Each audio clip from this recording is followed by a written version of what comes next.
Obviously, I'm going to talk about Relay by Facebook.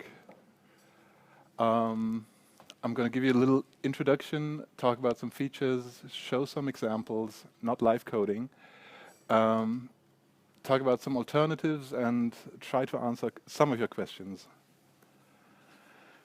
My name's Daniel. I'm not related to Relay in any way, and I'm not even on Facebook. All graphics are used with kind permission from Sam Gwilym, and this is his URL. Introduction. What is Relay? Who of you hasn't heard about Relay at all? Okay, so let's see. Relay is a JavaScript framework for building data-driven React applications. It helps us co-locate GraphQL queries with React components. So it gives us the opportunity to specify the data a given component needs just right next to the component itself. This is that co-location stuff in the first line. So it helps us make sure that all the components have all the data they need and not any more. It aggregates, deduplicates, optimizes data requirements, and builds queries. And it requests data from the server and distributes it to the components. So the black box is the server. Front end is here, right? And those red and green circles are React components. All those components need different data. Parent component usually needs to know what data its childs need. And the server needs to know all the data requirements, basically. Talking about a custom endpoint, not REST, not communications with lots of different REST endpoints, but with a single specific endpoint. If we change one of those components, we need to actually change a lot of things. Data handling for the parent and the child component need to be updated, and even the server implementation needs to be updated. So there's a lot of coupling between those different components and modules. And with Relay and GraphQL, all this tight coupling goes away. Data requirements are specified just next to the component, as I said. There's no overfetching, no underfetching, and everybody's happy. Hopefully. Relay versus React. React is just the UI layer. Relay gives us some data handling. Relay versus Flux. Flux is, everybody knows Flux, I think. It's mainly architecture. It's way more generic, way more work, and Relay adheres to Flux principles, but hides them a little.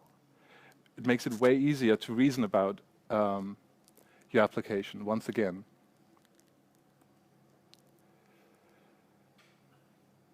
Relay versus GraphQL, well, actually Relay uses GraphQL and they're complementary technologies. GraphQL is used to specify data requirements explicitly, and Relay helps us to glue those pieces of GraphQL and React and the server together. Relay was pre-announced at ReactConf in January. Technical preview was released, I think, in August. Maybe it was July. Not sure. I think it was August. And it's already deployed in production. For example, in the native Facebook Ad Manager app. It does have features. First of all, there's the framework. Everything. Then you have one single root container.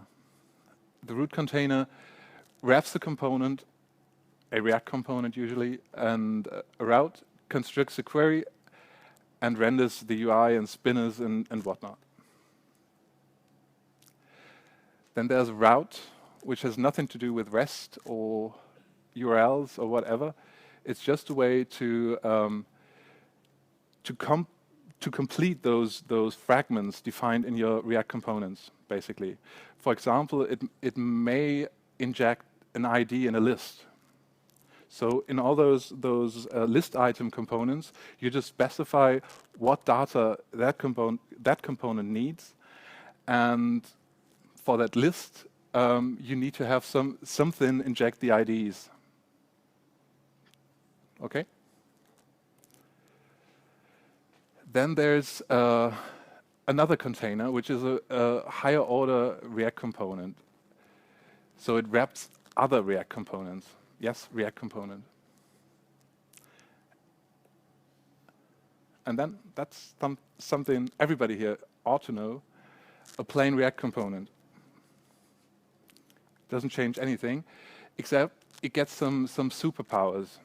It can interact with Relay in some interesting ways, and all the data it has, that has been specified in the GraphQL, is just accessible as this props, automagically, basically.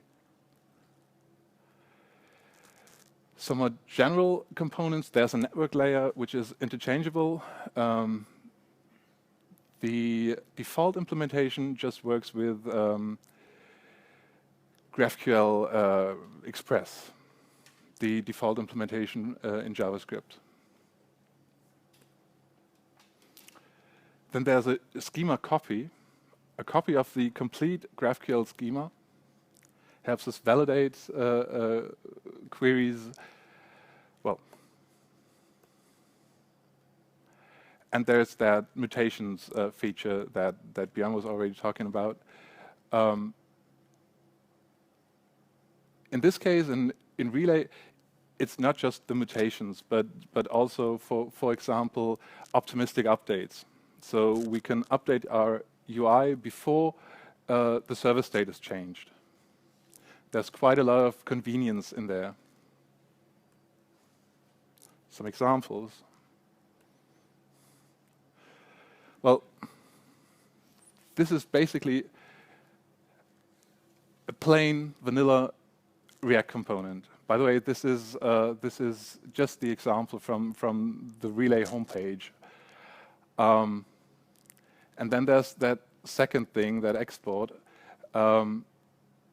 There we create that basic Relay container. So what we're exporting here is a higher order composited React component. It can be used and rendered almost as any other React component.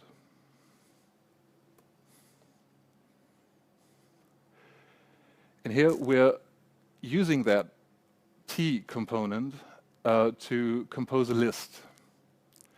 And once again, that composited component is wrapped in a Relay container with some AA GraphQL.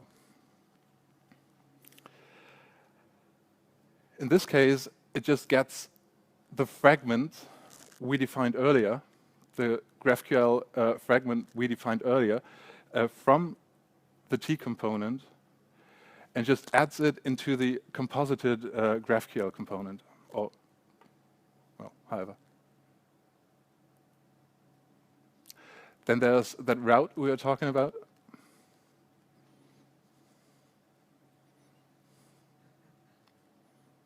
It just gets the fragment from the store, from the list we just saw.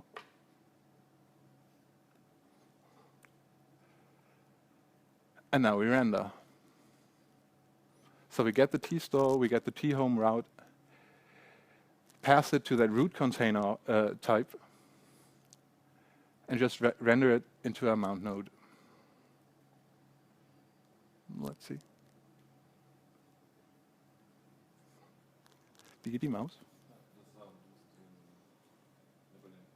Ach, die Nippel.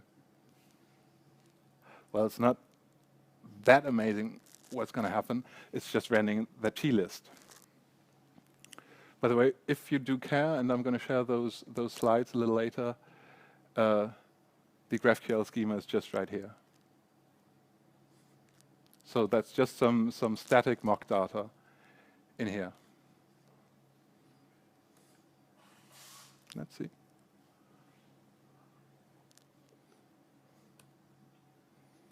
There are alternatives, as always, in our job. OData, which is a Microsoft format. It's REST-based, it's an open standard, but feels really enterprisey. There's not much JavaScript support. There are some libraries, but they actually appear to be quite dead. There's no React support whatsoever. So, well, one could use that. It allows you to just batch queries or batch requests, but not quite as integrated and not quite as nice as Relay and GraphQL. And there's Falcor, which is rather new. I think it has been introduced a little after Relay. It's from Netflix. It's been used in all public-facing Netflix applications, web applications, and well, it does seem quite nice. It does seem to offer lots of the same features as Relay does, and it's rather lightweight, I think. Didn't try it out as much, and it's not as flexible and not as complex as Relay. Relay adds quite a lot of well, actually, just plain quite a lot of bytes to your web application. So if you don't need it, maybe Falcor might just fit the bill. All right, questions?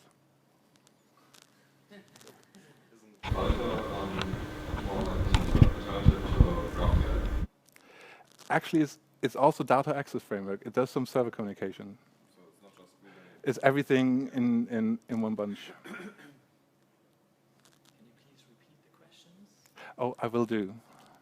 What was the question again? Will do. Any other questions? Okay. The data you specify in each component, is it all passed down from the root component as props, or does each component receive the data independently? It does receive it independently, actually. So it's handled by those containers. By the way, the question was whether the data for the child components has to pass through all the parent components, or whether it gets the data directly, basically. That's one key point which Relay solves. Previously, we had to pass down all data to the child components, so every parent component had to know which data the child components would eventually need.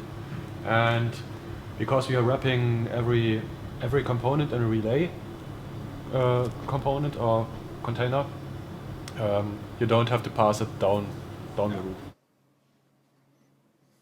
No need to change those parents to just change the data the child needs, right?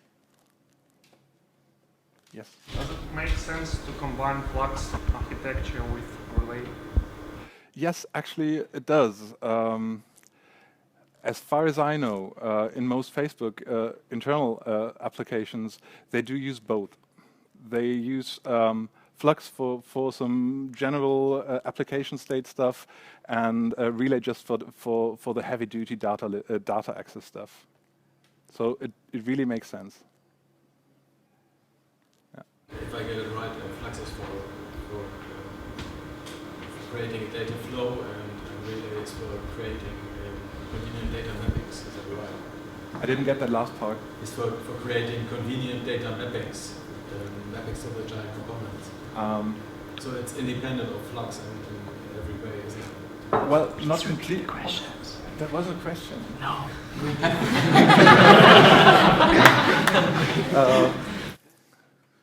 Let me see. Actually, Relay really does use Flux principles, or integrates, or is based on Flux principles, but it actually hides those principles in some way. And really, well, Relay is is a framework, and Flux is just that architecture pattern, I'd say. So they're not really that comparable, I think. Mapping data, is that right? Probably I didn't get it, but you don't have to explicitly handle data flow. So yes, in a way, you're absolutely right. It's just about declaratively specifying data needs for components. Yeah, and it's still that fluxy one-way data flow behind the scenes, at least. But if component is using relay, it's not necessary to attach to the component flux flow, as I understand. I didn't get that. If the component use relay, Yeah. it's not necessary to attach flux flow to it. Yeah. No, it's not. And it's even not a proper way to do things. Well, you can use both in a way, but you probably won't actually want to do that. It's maybe just different sibling components that maybe use that volatile application state that's not managed by React, but passed in using Flux principles. Would that work? Okay. Dave. Do you think is it stable? Is it like it's just released, so it's been out a month or two? It's a technical. And it looks like so guile. Yeah. But can we use it now? Do you think? What's your feeling? I wouldn't. That so was a question. Okay, that was a question. Is it stable? Is it usable? Would I use it? Would I bet my future on it? No. It's still a technical preview. It's still 0.3.2 or something. It's yeah. It is being. I've heard it is being used productively or in production. So yes, you can use it. I actually wouldn't use it yet, but I'm going to keep an eye on it. And you should also know that they don't support server-side rendering yet. So they have a ticket for it to expose the server-side rendering hooks on the server side, but it's not completed yet. So. Yeah. And by the way, another tiny tidbit, futuristic, whatever. I just heard a talk by Lenny Kunzel, who is a developer on the Relay team, and they are currently thinking about or implementing PubSub, publish, subscribe. So we might someday be able to push server-side state changes directly to the components you need on the client. So I guess there's some interesting things waiting for us in the future. Anything else? Then I'm done. Thank you.